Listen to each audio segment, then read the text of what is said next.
Everyone, as we start our service today, I'm going to kindly ask that we turn off or silence all cell phones, electronic devices. Thank you.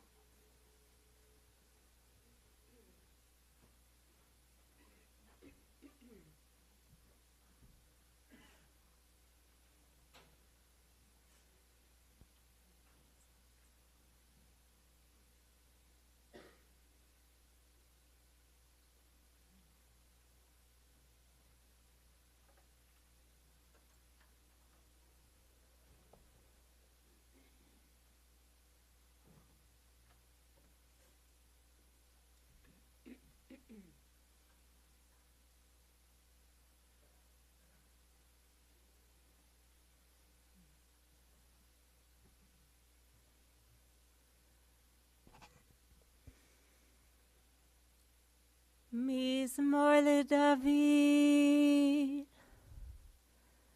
אדוני רואי לא אחסר, בינו דשא ירביצני, על מי מנוחות ינהלני, נפשי אשובב, ינחני ומגלי צדק, למען שמו. גם כי אלך בגיא צל מוות, לא אירא רע כי אתה עמדי. שבטך ומשענתך המה ינחמוני. תערוך לפני שולחן נגד צורריי. דשנת בשמן ראשי, כוסי רוויה, אך טוב החסד ירדפוני כל ימי חיי. ושבתי בבית אדוני לאורך ימים.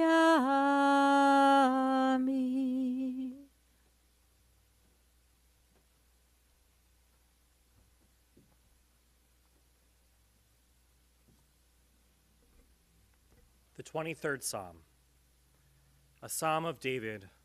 The Lord is my shepherd, I shall not want. He makes me to lie down in green pastures. He leads me beside the still waters. He restores my soul. He guides me in straight paths for his name's sake. Yea, though I walk through the valley of the shadow of death, I will fear no evil, for thou art with me. Thy rod and thy staff, they comfort me. Thou prepare a table before me in the presence of mine enemies. Thou hast anointed my head with oil, my cup runs over. Surely goodness and mercy shall follow me all the days of my life, and I shall dwell in the house of the Lord forever. I want to say thank you to Chazan Pomerantz-Burrow for beginning our service with the chanting of Psalm 23. My name's Rabbi Sam Hollander, and I'm joined by Rabbi David Englander of Congregation Beth El. We begin our service today with the recitation of Psalms, thus linking Dolores' life with the Jewish tradition, the thousands of years of that tradition. But today, although it is a sad day, it is also a day of celebration of the life that was lived. And so to best share of the life of Dolores, we'll call upon first her grandchildren to come forward to share some memories.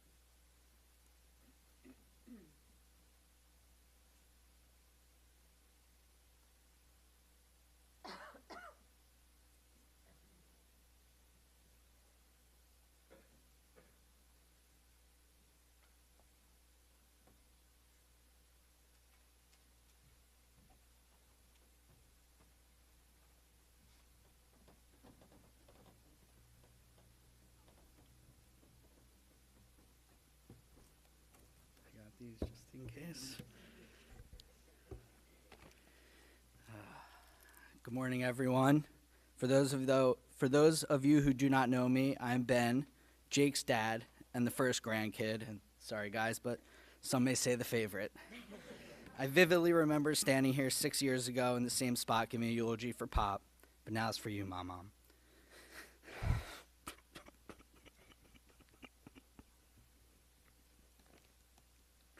92 is one amazing life that she lived for everyone else. Now, my mom was different, and I mean that in a good way. She was the best. As I sat down to write this, I thought about a few things. The first thing was how she loved to cook, and she was an amazing cook. Jewish holidays where she would host multiple families for Passover at her home. It then grew so big that her and Pop moved it to Woodcrest Country Club, where they hosted hundreds of families, and I bet some of you had your Seder there. I remember when we would go to Florida, Pop would be waiting at the airport for us. We would pack in his ugly brown station wagon to walk into the house where Mom would have food for 40 people. Another memory was when Mom used to put out strawberries and blueberries and always asked how sweet they were. They might have been sweet, but they were extra sweet because she poured packets of Sweet and Low all over them. The next thing about my grandma was her presence. When she walked into a room, everyone knew she was there. Whether it was the fear people had who knew if they didn't say hi, they'd be shitlisted, or that she would walk in fashionably late in a nice outfit with extremely large sunglasses. She was also not afraid to speak her mind, as all of you know. She never held back and told it how it was. Just a few weeks ago, we went to visit her at Lionsgate. Well, because of Mason, my son Jake found the individual packs of Oreos. As Jake ate them and asked for more, my mom looked me square in the eyes and said, "He eats just like you." Now, I knew it was a dig at me, but I just had to laugh, and so did she. But that was my mom. She never meant to hurt you or speak maliciously. She just spoke her mind. Lastly was her love for family, and when I say love, I mean at the drop of a dime. If you needed her, she was there. She only had 2 sons, but my mom and Jem were her daughters, not daughter-in-laws. But her true loves were the grandkids and great-grandkid. Jesse, Sloan, Ethan, Dylan, Perry, Mason, and Jake were her everything. We were absolutely spoiled. She bought us everything. I remember in Florida, her club was sponsored by Lacoste, and I thought they were the coolest polos ever. So later that day, what do you know? She came back, and I had 14 Lacoste polos in every color, including purple and pink.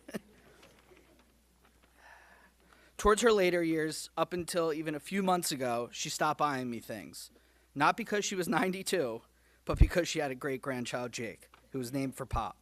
She bought him everything, his clothes, some John Deere tractor, and she even thought it would be a good idea to get him a replica F1 remote control car from Costco that said ages 14 plus. In September, I remember someone was honking on the horn in the driveway. We all knew who that was because she decided to come unannounced all the time. So I went outside with Jake when I knew it was her, and she handed me a bag of Chick-fil-A. It was not chicken, but it was 3 large containers of mac and cheese because she said Jake would want that. That was just who my mom was. I know you won't get to me, baby girl. It was due in April, but we promised to spoil her just as you spoiled us. My mom, I will care for and love my family just as you did for us. I love you so much and will continue to make you proud. I love you.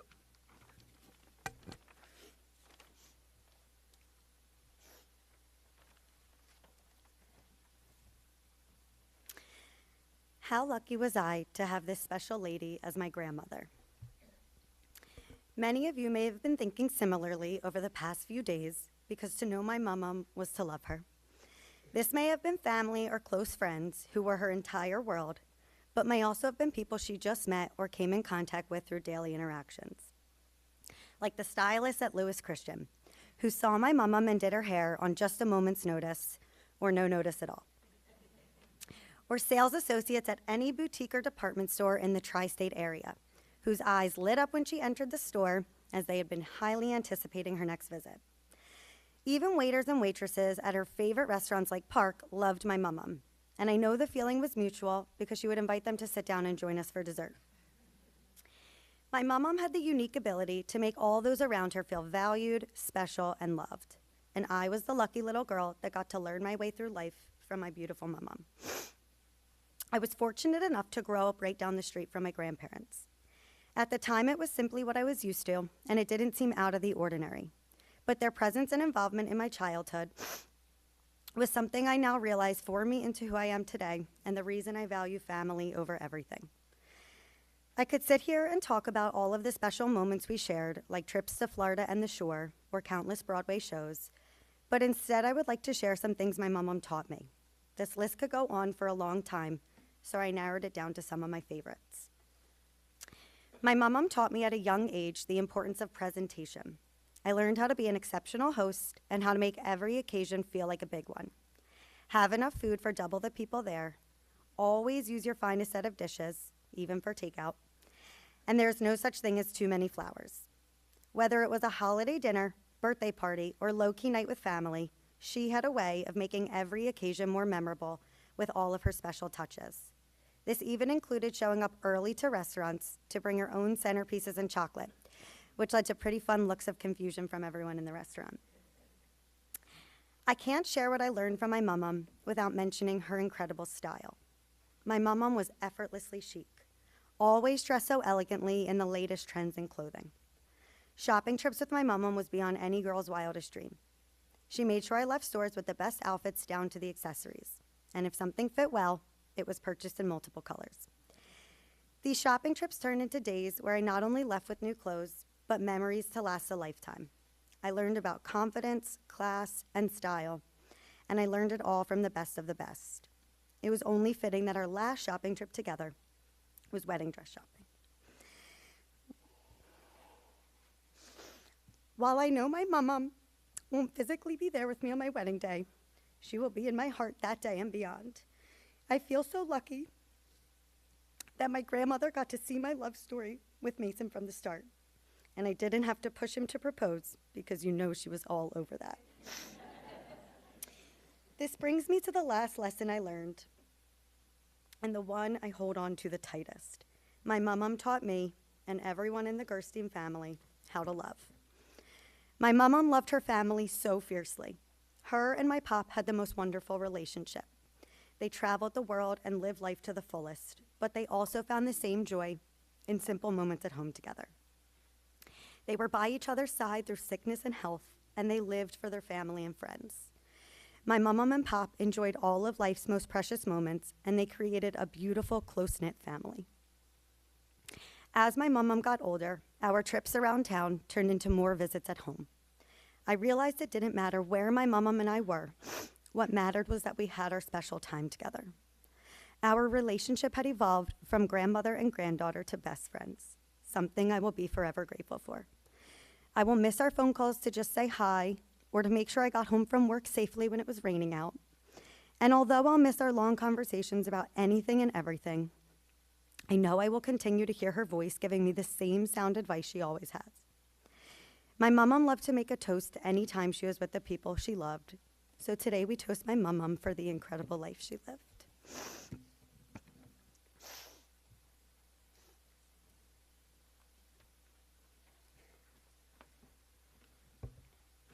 Some people that know me know I keep a note in my phone called Memories. It's a note that contains moments that I write down so I don't forget them. When someone passes away, we say, in loving memory of, to honor the life and remember that person. The reason I bring up this note in my phone is because I have written countless memories of my mom, Delores. This, I've come to know, was a way for me to remember the memories with her that have passed. Just as people say in loving memory of a person, I write down my memories in loving memory of the memories I share with the people. It makes me so happy to know that I have saved these moments with my mom, which I might otherwise have forgotten. Moments with my mom are ingrained in these notes, and this reminds me how amazing of a person she was. No matter how much time passes without her, I will always have these written down. I hope what I'm about to say will make the people in this room feel happy, comforted, and hopeful, because it's hard to know how to react and move forward when someone as important as my mom dies. One of my notes talks about how my mom would buy us these sorbets every year when we went to Florida. We love them, and she knew that from the start. So every single year, she would buy giant packs of them for us. And they were my brother and I's favorite things in the world. I even would write down little things that my mom said. For example, on October 27, 2018, which happens to also be Pop-Up Jerry's birthday, my mom said, "We really have to stick together as Jews, don't we?" I'm still not exactly sure why I wrote this down, but it's nice to know that I must have been really touched by a conversation with her. This reflects almost every conversation that I've had with her. In December of 2018, I wrote an entire paragraph while I was on the plane to Israel about how much fun I used to have in Florida with my mom and papa, how safe and comfortable I felt there, and how they gave me memories and experiences that fully shaped me. I think I've learned that it is most important to share our stories and memories with the people we love most. My love and all of my family's love for my mama will never die. Simply being able to have been next to my mama in her bed in the few days before she passed away, with so much of my family in the room, was so comforting. And even being able to hug them while crying is a beautiful thing. I know we will never stop talking about Mama and her funny antics and the way she loved us. How lucky are we to be able to feel so deeply about someone so amazing as her? This is exactly how you know someone has made the best impact on your life. Mom, you have made the best impact on all of our lives. I love you so much.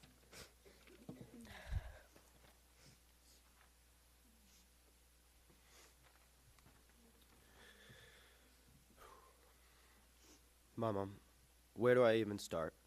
If I wrote everything I loved about you, admired, or am going to miss, I'd be writing forever. So here are some of my favorite things. To start off, I've simply never met a kinder soul, someone who cared more for the lives around her than her own. I can still hear you asking me, "So what's new with you, hotshot?" while I respond with little to nothing.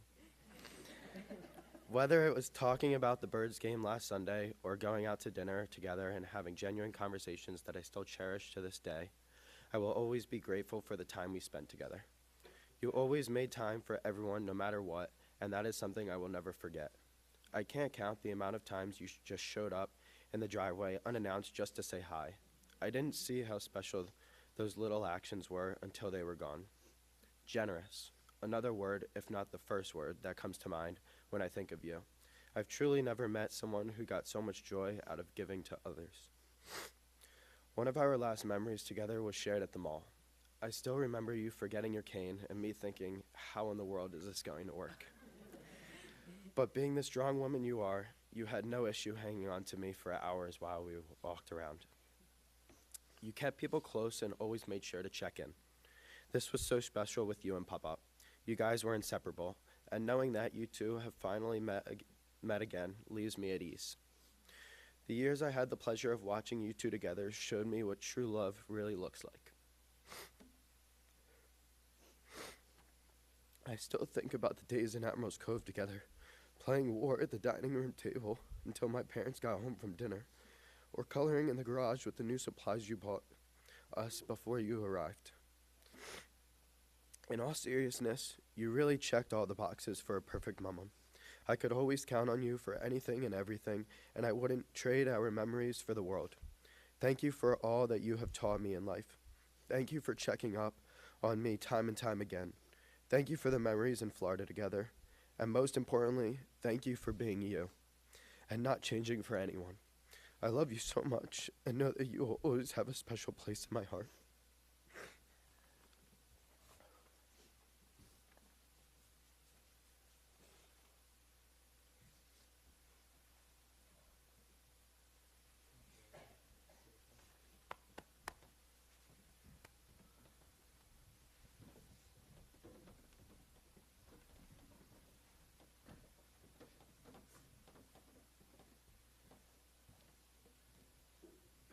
Thank you so much for those exceptional and beautiful tributes and sharing of precious memories. After a few hugs, Jen is going to come up and be our next speaker.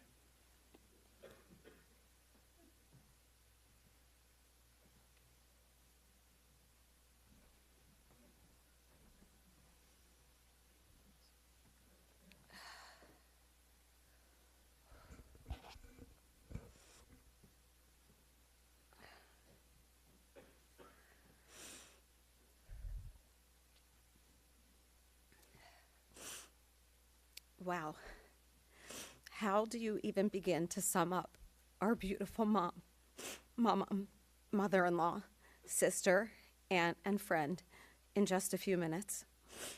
To know Delores was to love her, the epitome of beauty, sophistication, and class, tossed in with a side of tell it like it is and who gives a shit. So many people in my life are in awe of the relationship that Randy and I had with her. And when I really think about it, I think it goes all the way back to the relationship Delores had with her own mother-in-law.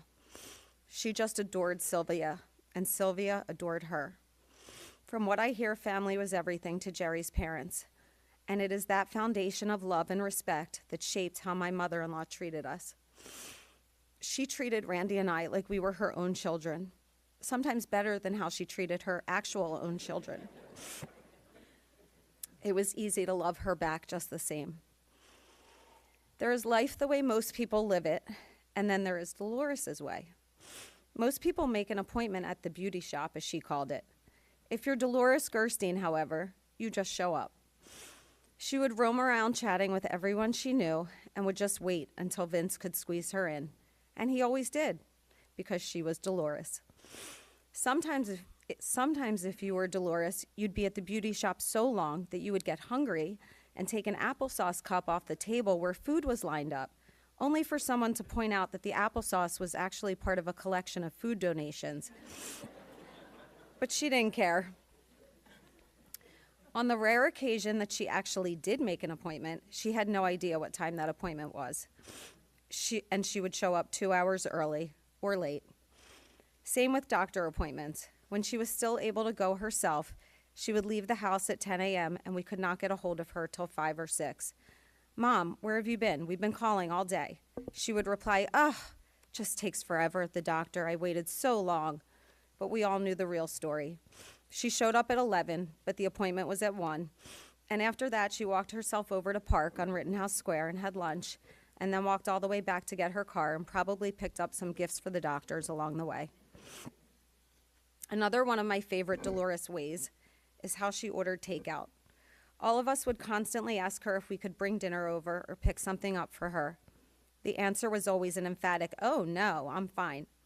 Instead, since she did not understand the concept of calling a restaurant and ordering something, she would drive over to the Chinese restaurant Shangri-La, pull up in front, and honk her horn, so someone would come outside and take her order.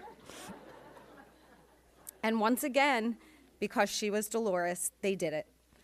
Speaking of honking, there's the Delores way of reversing out of a parking spot in a parking lot. Look around to make sure it's clear? No. If you're Delores, you just honk as you're reversing and you hope everyone gets out of the way. Now let's talk technology. It goes without saying that using an iPhone in your 90s is pretty impressive. About 20% of the time it was used correctly. The other 80% included butt dials in the middle of the night to any one of us or the grandkids, frantic calls to come and fix her phone because something was definitely wrong with it, only to find it was just a push notification on her home screen that she couldn't get rid of. And the best of all, her text messages. She always ended them with DG, as if she was signing a letter, which was cute. The hard part was figuring out what the hell she was trying to say. I will cherish those nonsense texts forever.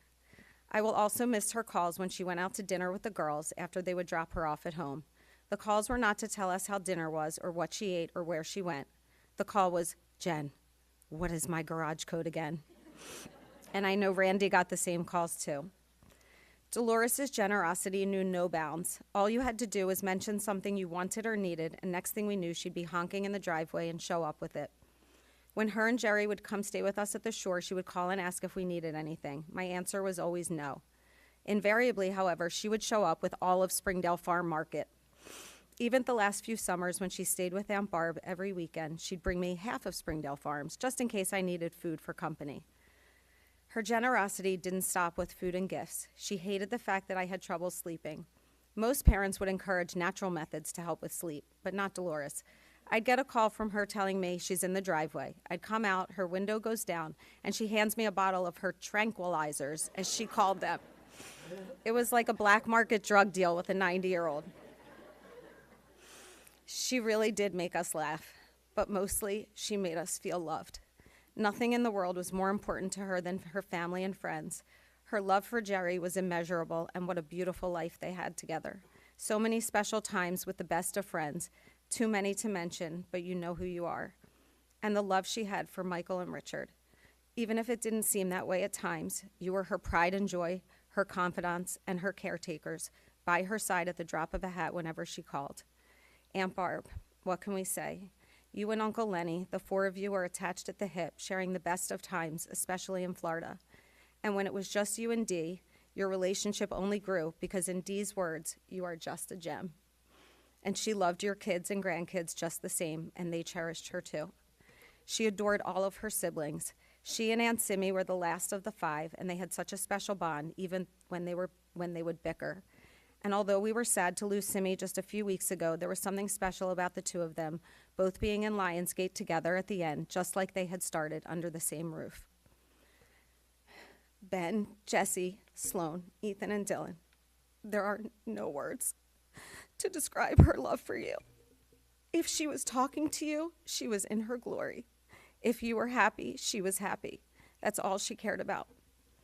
Perry and Mason, you only made her heart grow bigger. You gave her the gift of knowing Ben and Jesse are loved forever, and I know how happy you both made her. And last but not least, her greatest gift of all, our little Jake. I know one day he will tell his baby sister all about his Dee Dee. She made everything special. Whenever we went out to dinner, she brought flowers and candy for the tables as if it was a catered event. She usually had a gift for all of us and a speech too, because to her, a night out to dinner with her family was truly a celebration. Over the last several days, the countless texts, calls, and messages we have all received have one thing in common. They all said, "We just adored your mom, and she always made us feel so good." She had a way of not only making us feel loved, she made the people closest to us feel loved just the same, our friends and our families and extended families. She was always there with a "Hi, hun," and a smile. They say the things that annoy you are the things you'll miss the most. Mom, we will miss your calls 20 times a day. We will miss you getting all of our names wrong. We will miss your awkward laughter after everything we said. We will miss you telling us gossip for 30 minutes about people we don't even know. But most of all, we will just miss you. Thank you for showing us how to live, and most importantly, how to love each other. That is your legacy, and we will honor it forever.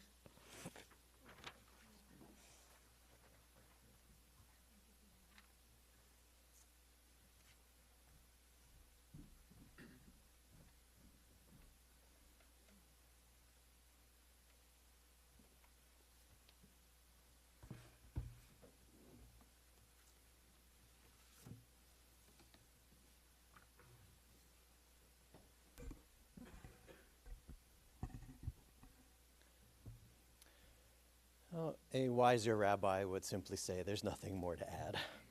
I'm not that wise. It was just a couple of days ago now that members of this wonderful family, indeed Dolores' greatest joy and her deepest pride, sat together to describe this life. It was full of love, of dedication to each of you, and truly full of the joy that came first and foremost simply from your being with each other. You recounted the many memorable qualities of a life defined by someone who was incredibly and indeed radically generous toward each of you, not waiting for you to ask, but intuiting what you might need or even want and getting that to you. And that was especially true for these amazing grandchildren who offered tributes that enter right into the heart. She showed up. This is an enviable quality that we may seek to emulate, but few people put into practice the way that Dolores did. Generosity of time, spirit, energy, and love. These exceptional qualities defined Dolores for her many good decades. Born in Philadelphia and growing up in Collingswood in a large family of 5 siblings, including her younger sister Simmy, who would become Simmy Krassin, and who we also continue to remember today, indeed so soon after her loss. Their parents were Russian immigrants who made it to this Goldena Medina to give their family a better life than they could possibly have achieved had they not emigrated. Morris was a tailor and dry cleaner, and raising their kids in the Parkview apartment complex put these kids on track to search out and to seek to achieve their dreams. And when it came to Delores, she found hers in a beautiful, loving partnership with Jerry Gerstein from Camden, meeting him through mutual friends and marrying, let the record show, in 1953 when she was 21 and he 22. She worked for a bit as a clerk in a court, but within a few years, these boys arrived, and family became her life. That family-centered life was focused on both of you, of course, but also on Jerry's parents and sister, with whom she was so very close. The closeness, this incredible tight-knittedness of this family would continue to strengthen with Delores at its center through countless get-togethers in the Cherry Hill home that they built together in 1970, and where the family will gather once again today and tomorrow for Shiva, as well as that Jupiter, Florida getaway or down the shore. You are all the greatest blessing in the life that they built, and she set an example for what many seek to prioritize but rarely achieve to this beautiful level, and that is that she taught you how to put family first. She stayed very busy raising these boys, threatening to call Jerry even during tax season when you were acting up, associating with synagogues, first Beth Jacob, Beth Israel in Merchantville, and eventually joining Simi and Joe at Bethel, serving as president of the Jewish Geriatric Home and mainly maintaining a great social life with many friends, going out with Jerry and with them most weekend nights, traveling extensively and hosting these amazing and grand holiday meals, first in the basement at Francine Drive, and eventually, as you heard, what a great memory, sizing out of those having to relocate to Woodcrest Country Club. This idea of how she upgraded everywhere she went. Dare say it was tangible and physical in terms of flowers and chocolates that you described. How rare is just that to remember about someone. But of course, her upgrading any experience was about her presence with you. To be a generous and accurate gift giver is an under-recognized quality that she represented in such a powerful way. And let's reiterate, when the grandchildren came around, all focus turned to them. She spoiled you, you knew it, and she knew it. When it came to making sure you had what you needed or even wanted, I believe the phrase "in bulk" was invoked more than once. But the stuff was only a representation, right? Only a physical manifestation of something much, much more important. Mainly, she loved you. She loved your presence in her life. She loved knowing of your accomplishments and your achievements, and she cherished every moment together. She was indeed blessed to meet a great-grandchild, to know of another on the way, to know one grandchild's spouse and another's fiancé. This generation will all carry her memory and influence with you as you commit in what I'm sure is simply a non-negotiable way to embracing family as your priority in your lives, as she did throughout hers.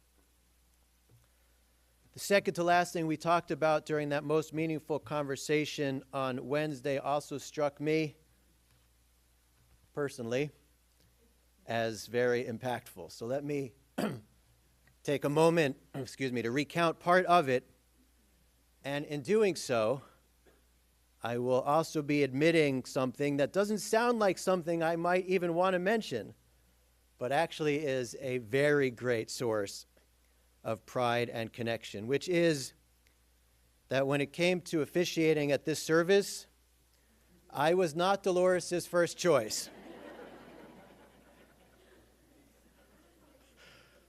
While I had the great honor of meeting her a few times, including at Lionsgate not too long ago, among the notes that she had written and saved were those inscribed for her rabbi, Aaron Krupnick, He's in New Zealand, by the way. One of them was inscribed on an ad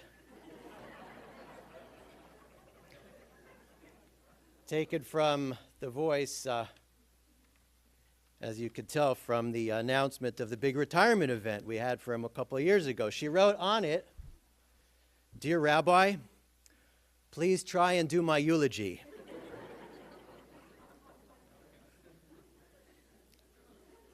With instructions. Nothing more than the love I had for my children, grandchildren, Barbara and Jerry, and my friends. And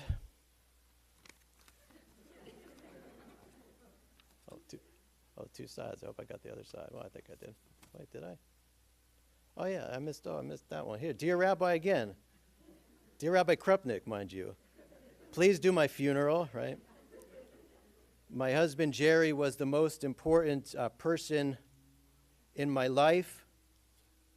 I was so fortunate to have him. He gave me 2 wonderful sons. My sons gave 2 special daughters, Randy and Jen. No, she did not get your name right. They gave me special grandchildren. I had wonderful parents and in-laws, wonderful siblings. Jerry's sister was also my sister, Barbara. She was Jerry's twin. She wasn't Jerry's twin. And also grateful to have wonderful friends. It was precious for you to share that with me, and I really thank you for it, in all seriousness. That was the second to last thing we talked about. The very last thing you said, and it was kind of mentioned, certainly implied strongly, the incredibly beautiful words, and I know in the thoughts that the rest of you are holding close and dear to you right now. And it was such a powerful phrase. That everyone felt lucky to be her, fill in the blank. Lucky to be her son. Lucky to be her daughter in love, to use Rabbi Krupnik's phrase. Lucky to be her grandchild. Lucky to be her friend. Jerry felt lucky to be her husband. She felt beyond lucky and fortunate for all of you. A journey of 92 years has come to its earthly conclusion, and a wonderful legacy will be embraced and lived out by each and every one of you in your own way.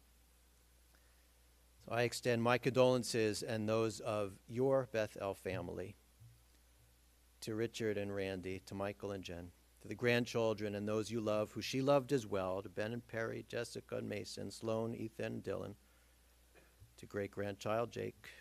Future generations will learn of the wonderful life being remembered with so much love today and always. Tei nishmatat Tzura b'tzura chaim.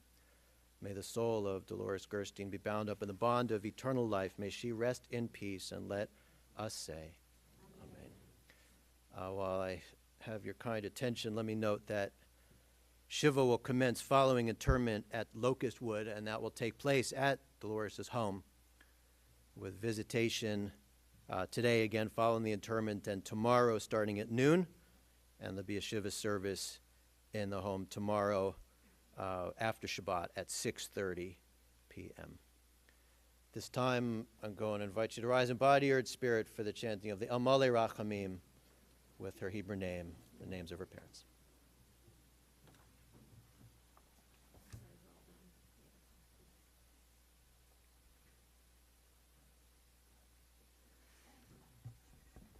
El Malei Rachamim Shochen B'Meromim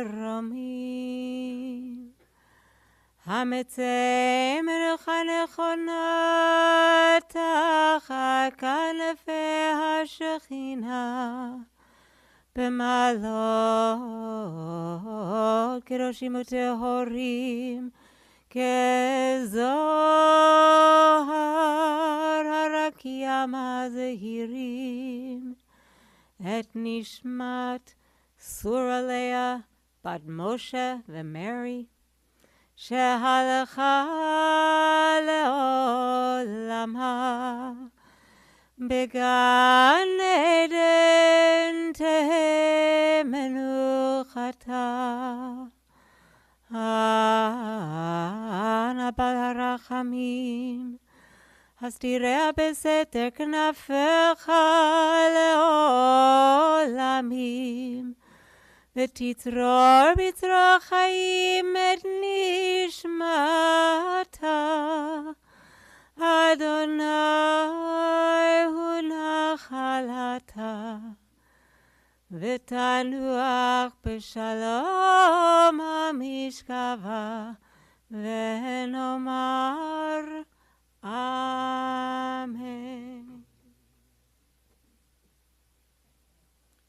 El Malay Rachamim, exalts and compassionate God, grant infinite rest in your sheltering presence among the holy and the pure, to the soul of Delores Sora Leah Bat Moshe Vimeri, who has gone to her eternal home. Merciful One, we ask that our loved one find perfect peace in your eternal embrace. May her soul be bound up in the bound of life. May she rest in peace. And let us say, Amen. You may be seated.